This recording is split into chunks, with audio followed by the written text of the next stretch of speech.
บายดีป่าลุงหาก็มาหอดมองอยู่ไก่กันลงกับหลานนี่รถมองรถขึ้นบังนี่หลานมีไก่กันพี่เพิ่นให้ก็มาส่งถ้าก็ปัดยังแล้วลงไงอันนี้สิเป็นห้องเด้อบ่ลงไงเสียงเยอะแต่ผมมีห้องน้ำอันนี้จะเป็นมองนางเย็นแต่กลางคืนนะโอ้ยโยมมาเมื่อคืนเนี่ยหนังนี่โยมกินปับเลยไปอยู่เย็นแต่กลางเว้นกลางคืนนะฮอดรองานมานี่12 โมงเข้างาน12 โมงบาทเนี่ยเพราะว่าเจอยู่เด้ตะกี้นะเขา10 โมงบ้านนี้เขาเที่ยงอาบน้ำก็ไปอาบน้ำข้าเจ้านี่แหละคิดเงาะสิไปอาบน้ำน้ำข้าเจ้านี่แหละพอดูไงคิดเงาะแต่อย่างเดียวไปอาบน้ำน้ำข้าเจ้าปัดหนายนี่ที่ไปเลยเวลาจะเข้าห้องน้ำยังวันนี้ ทั้งในคือยุ่งลายไปลงไงอันนี้สิมองเขาจอดรถ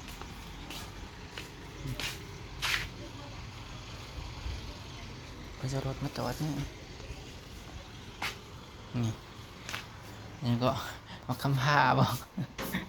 คืนยังก็คำผ้าพอลียังตัวทีนพอเมเซียแล้วเขาจะเอาฟ้าขี้เมียงให้ใส่บรรเทาก่อนลงไงลงเอามาแต่พอแหละหากระเตียมยงนอนแล้วจะเป็นมองนอนเพิ่นสิเอาปลั๊กไฟมาให้รอบแรงนี่ล่ะปลั๊กไฟก็มีแต่บ่ลงมีปลั๊กมีสายไฟต่อเข้ามาแรงนี้ไปซื้อหมู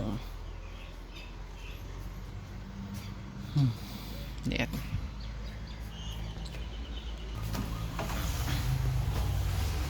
อยู่บ่ลงไงไก่กันเมื่อคืนนี่ก็มาเอาทุเรียนลง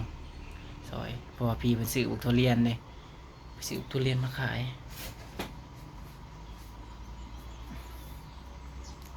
ไปเลาะเบิ่งขอกมุ้งเมื่อเช้านี่ครับตอนมันหอดอันนี้แบบกลางเวรนั่นหอดอันนี้เนาะโมหินน้ำอาบอันนี้ตายแล้วพัดลมให้เปิดไปได้พี่เพิ่นจะมาอยู่ในห้างบางทีน้องมอสิไปเฮ็ดนี่นะเพิ่นจะมาอยู่ขันอย่างบัดนี้เพิ่นจะมาอยู่เพราะว่าพี่เพิ่นเอามา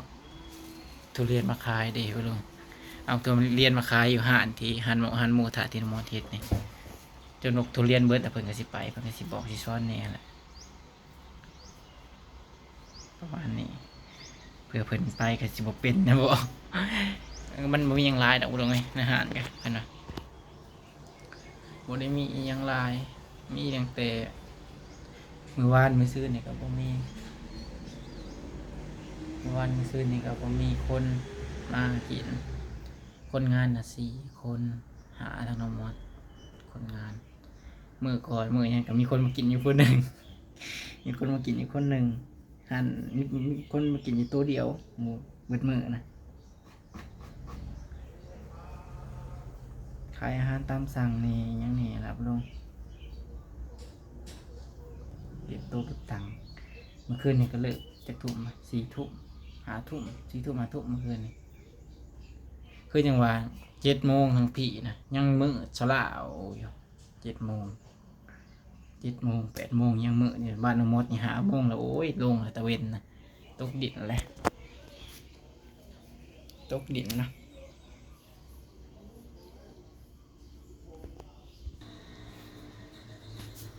ใครแต่ว่ามีหน้าตาร้านยำบะไก่เราเลยร้านไก่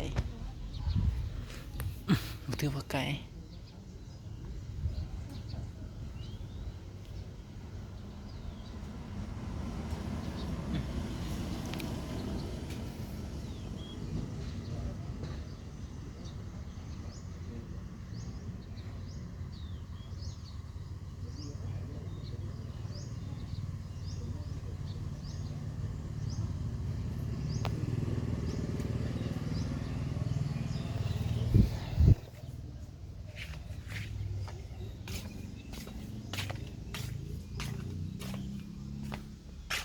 นี่แบบไฟยาวนี่คักเลยอันนี้จะเป็นหมองคนงานแต่ว่าจะบอกคนเขามีเขาเจ้าออกไปเขาอยากลูกก็เลยออกไปโอ้เย็นอีริวลงไงมาพี่ ใครก็ยังห้องอยู่ถ้ามันเร่งนะหายไปจากปลักไฟใหม่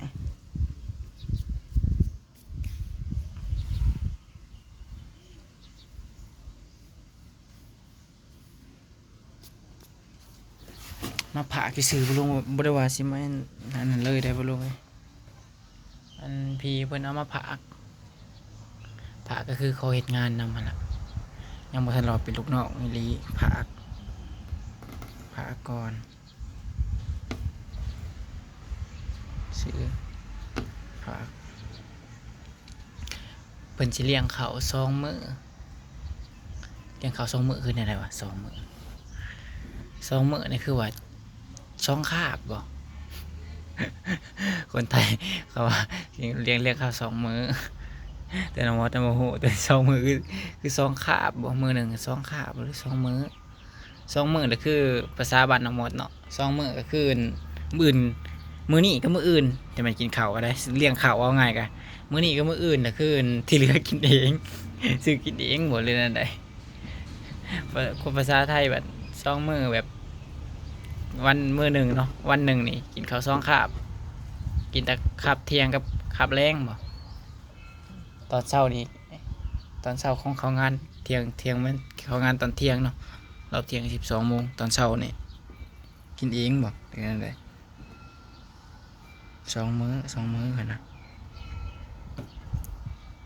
ใครอยู่บ่ลงไงมีฟูนว่าอ่อนพังภาษาลาวเขากินได้หนึ่งอันจะยังบ่ฮู้เพิ่นภาษาถามมันคนทางใดแหละ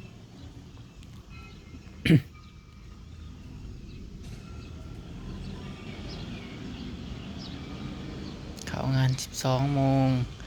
เลิก4 ทุ่มกว่า5 ทุ่ม4 ทุ่ม5 ทุ่มคือว่าข้าวเดียวบ่ลงไงมืดปั๊บลงข้าวเดียวเท่านั้น4 ทุ่ม5 ทุ่มอันบ้านน้ำมดน้ำห้อย5 โมงเนาะ5 โมงนี่ข้าวเดียวโลด5 โมงนี่ค่ำแล้วมืดเลยนี่พี่ก็มันเพื่อกัน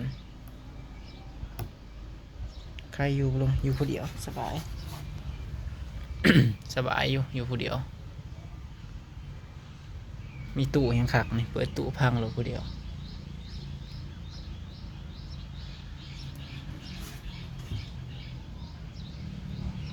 นอนกลางเว้นกันเดวันจีคิดงอน้ำสักผาอาบน้ำนี่แหละสวยหนาตอนเช้าครับสวยหนาอาบน้ำสักผาตัวนี้แหละมันสิยากเพราะมันไม่มีห้องน้ำนี่ขณะมีเงินยามว่าได้มีสายยางมียังใครเนี่ยแล้วบลุงนี่เอาทางเรายังมาตั้งนี่อาบนี่ก็ได้ไม่ยากมันมืดแล้วก็อาบรถตั้งไว้ท่านี้มีน้ำเขามีน้ำวะเอาทางยังมาตั้งนี่อาบนอนอยู่ห้านก็มีแต่ลูกเท่าแก่แหละเปิดหานแล้วหมด